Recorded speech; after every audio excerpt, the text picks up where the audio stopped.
Well, hi and welcome to Retro Printer. Today we're just going to cover how to set up Wi-Fi if you want to connect wirelessly to the Retro Printer. It also works on the Raspberry Pi. First thing you must do is to ensure that you've got a Ethernet cable going from your router or your PC direct into the Retro Printer so that you can talk to it. And you need to also install Bitwire's SSH client so that you can then open and access the Retro Printer directly over the network. So I've just opened Bitwire's SSH. I'll log into it. There is another video covering on where you get Bitwire from and how to set it up.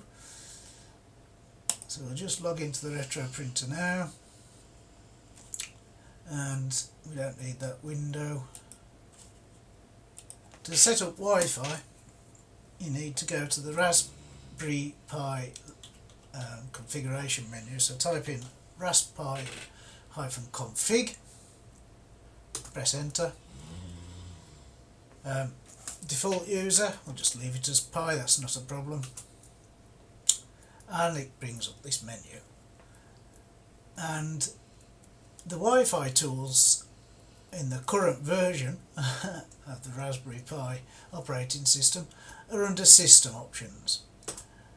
So if you go into there, press enter, and then you'll see at the top S1 Wireless LAN.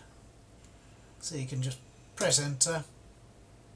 You need to enter in your SSID, which for me is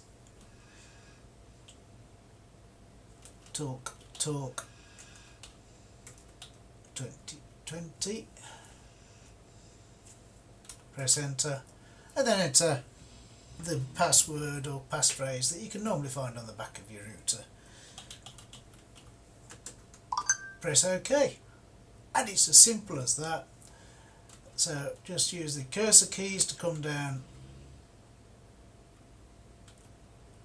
to the bottom and then press use left and right to go on to finish. Press enter, and when you reboot,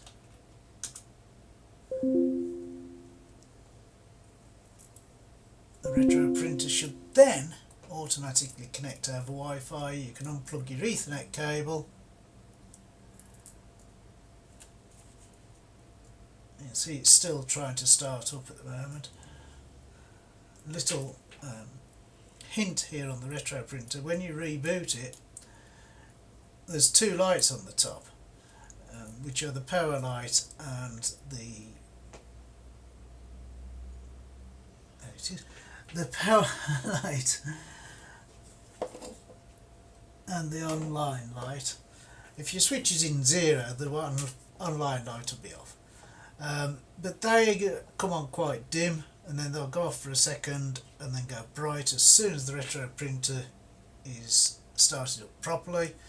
And at that point your online and offline switch will work, and Bitwire's will reconnect, and then you can connect into Bitwire's and it should give you your latest IP address. It's as simple as that. For more information, there are the Retro Printer support forums at retroprinter-support.com, and of course our own website www.retroprinter.com. Thanks for listening. Bye.